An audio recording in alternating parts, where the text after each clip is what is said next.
Hello friends, welcome to this session Indian economy and Indian financial system के। इस सेशन में हम मॉड्यूल ए का chapter number 12 that is supply and demand इस चैप्टर को कवर कर रहे हैं। And the topic that we are going to cover is exceptions to the law of demand. Okay, so if we have a look at the law of demand, right, इसके बारे में हम काफ़ी detail में पिछले सेशंस में discuss कर चुके हैं। एक छोटा सा ओवरव्यू हम यहाँ भी लेंगे।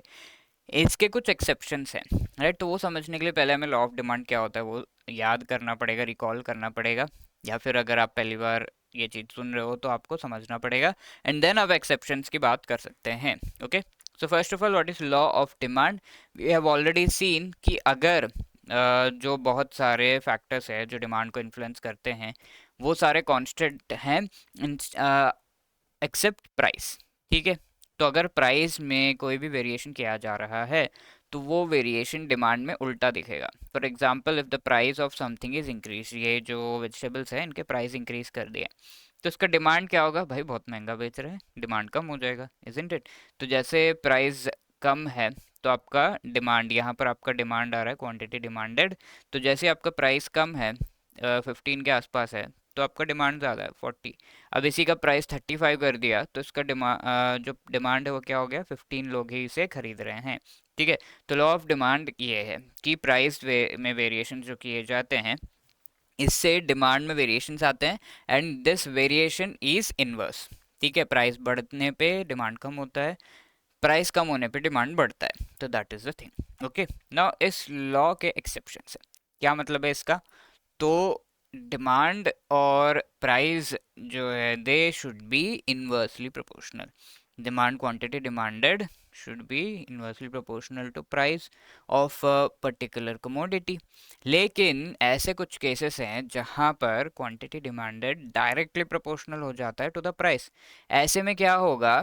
It will be an exception, यानी कि लॉ ऑफ डिमांड को फॉलो नहीं कर रहे हैं, या फिर कई बार ये दोनों रिलेटेड ही नहीं होते हैं।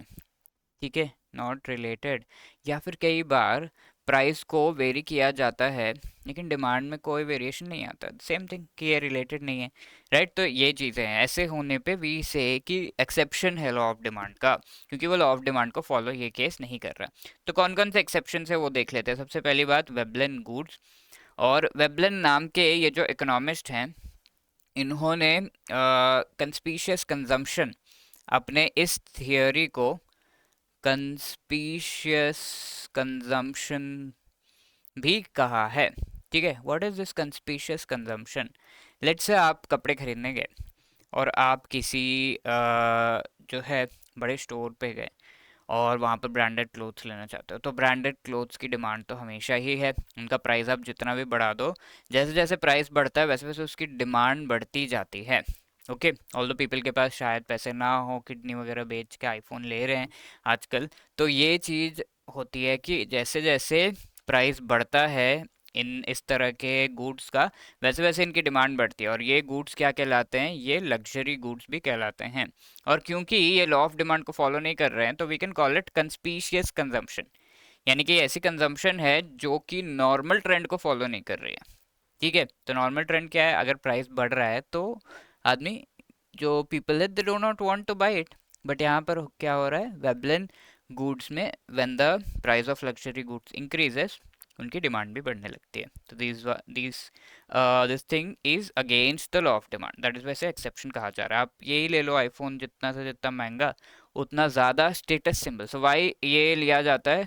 क्योंकि ये स्टेटस सिंबल बनते हैं जिसकी हम बहुत परवाह करते हैं आज के डेट में। ठीक है, ऑल्दो नहीं करनी चाहिए बट आज के डेट में बहुत ज़्यादा करते हैं। तो स्टेटस सिंबल बनता है जितना आईफोन और ये सारी चीज़ें लग्जरी गुड्स आप ले रहे हो। Okay, that is why this happens. And हम ये सोचते हैं कि जो प्राइस ज़्यादा है इसका मतलब क्वालिटी इसकी बहुत हाई है, इस वजह से हम खरीदते हैं, सालों चल जाएगा, ये बहुत सुंदर है देखने में, क्वालिटी बहुत अच्छा है। इवन आईफोन ऑब्वियसली देखने में तो काफ़ी सुंदर होता है, तो क्वालिटी भी अच्छी है, ये चीज़ हम दे सोचते हैं। तो of course branded clothes and phones की क्वालिटी अच्छी है but it is not always correct, right. तो वो चीज़ है। तो यहाँ पर वेबलन गुड्स ये है and Veblen was the person जिन्होंने कंस्पीशियस कंजम्पशन थ्योरी को वो लेकर आए with respect to luxury goods. अब दूसरे गुड्स से बहुत ही एसेंशियल, गिफन गुड्स इन्हें कहा जाता है। ये ऐसे गुड्स हैं जिन्हें इंफीरियर भी कहा जाता है और एसेंशियल गुड्स भी होते हैं ये, ठीक है। तो ऐसे गुड्स में क्या, फॉर एक बेस्ट एग्जांपल आपको लगेगा, that is of the petrol. Petrol के प्राइस आज लेट्स से 100 रुपीज़ है। कल इसका प्राइस आपको पता है कि 150 होने वाला है, रशिया यूक्रेन वॉर चल रहा है और ये जो है 150 हो जाने वाला है। नॉट जस्ट 150, इससे भी ज़्यादा हो सकता है। तो you know this, when you know this आप क्या करोगे, फटाफट से उसे जो है जैसे जैसे प्राइस बढ़ रहा है वैसे वैसे और ख़रीदने लगते हैं, ठीक है। तो यहाँ पर भी एसेंशियल गुड्स के जैसे प्राइस बढ़ते हैं वैसे उसका डिमांड भी बढ़ते जाता है। So that is called Giffen goods, because आपको पता है कि आज तो प्राइस जो बढ़ा चलो बढ़ा, कल का जो प्राइस बढ़ेगा उसके लिए मैं रेडी नहीं हूँ। आज 150 हो गया, चलो 150 में ढेर सारा खरीद लेते हैं ताकि जब 200 होगा तब मुझे ना खरीदना पड़े, ठीक है। तो यू नो कि प्राइस बढ़ते रहेगा। और ऐसे में Giffen goods which are also called essential, बहुत ज़रूरी गुड्स है। विदाउट पेट्रोल तो आपका ज़िंदगी नहीं चलेगा, इंटरनेट लेट से उसके बिना नहीं चलेगा, खाना उसके बिना नहीं चलेगा। तो these are essential as well as they are called inferior goods, ठीक है। इंफीरियर क्यों कहा जाता है इन्हें इन्फीरियर? इसीलिए क्योंकि ये goods in comparison to other goods, for example अगर मैं एक कंपैरिजन आपको पूछूं दाल चावल का और रेस्टोरेंट फूड का, ठीक है, तो आप जनरली क्या प्रेफर करोगे? रेस्टोरेंट फूड ही प्रेफर करोगे, आप कहोगे रेस्टोरेंट फूड। बट क्या आप रेस्टोरेंट फूड हमेशा खा सकते हो? नहीं, वापस से आपको दाल चावल पे आना ही पड़ेगा। तो दैट इज़ वाई ये ऑल दो इन्फीरियर होते हैं बट दे आर एसेंशियल, ठीक है, दोनों चीज़ें। तो ऐसे goods are called Giffen goods. Giffen एक इकोनॉमिस्ट का अगेन नाम है। And essential, demand and price directly proportional होते हैं एंड फ्यूचर एक्सपेक्टेशंस के बेसिस पर आप ये चीज़ें खरीदने लगते हो। Also there are certain other goods which may not be classified as Giffen goods but ये नेसेसरी गुड्स हैं। तो ऐसे गुड्स के प्राइसेस जैसे मैंने कहा बढ़ते जाते हैं तो हम उसे और भी ज़्यादा जमा करते जाते हैं। इस चीज़ को हम होर्डिंग कहते हैं, ठीक है। हमें पता है कि कल ये प्राइसेस बढ़ने वाले हैं तो वी होर्ड दीज थिंग्स। अब change in income is also exception to law of demand. Change, आपकी इनकम पहले लेट से कम थी एक व्यक्ति की और उस वो थोड़े बहुत सामान खरीदता था। अब इसकी इनकम बढ़ गई तो वो क्या करेगा? Even though price is high, वो कहेगा कि ब्रांडेड है, वो कहेगा कि इसकी क्वालिटी अच्छी है, खरीदो खरीदो खरीदो खरीदो, राइट। तो as the income increases then even though the price increases, आपकी डिमांड जो है उन चीज़ों के लिए इंक्रीज होती है। आप सस्ती चीज़ें की तरफ देखोगे भी नहीं, नहीं नहीं ये नहीं लेना, सस्ती चीज़ है, नहीं नहीं, राइट। तो देखते भी नहीं हैं उनके तरफ। तो that is the thing, when the income increases we do not, हम सस्ती चीज़ें तो हम लेते ही। Now let us try to answer this question दोस्तों, which among the following is not correct with respect to given goods, ये पूछा गया है। These are low income non luxury products. These are luxury goods whose demand rises with price and vice versa. The demand for these goods rise with an increase in the price, ठीक है। These goods are an exception to the law of demand. Not correct पूछा गया यहाँ पर। तो एक चीज़ तो हमें पता है कि जो गिफन गुड्स हैं वो लग्जरी गुड्स नहीं हैं। लग्जरी गुड्स कौन से? वेबलन गुड्स, है ना। तो Veblen goods are luxury goods and यहाँ पे क्या दिया सेकंड स्टेटमेंट में? These are luxury goods which demand rises with price and vice versa. तो ये लग्जरी गुड्स तो है नहीं, तो the incorrect statement will be this.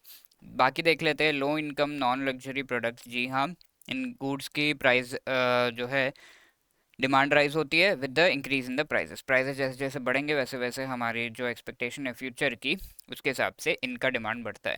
These are exception to law of demand. Yes absolutely they are exception to law of demand and this is the question जिसको आपको answer करना है in the comment section. Who among the following pioneered the principle of conspicuous consumption, ठीक है।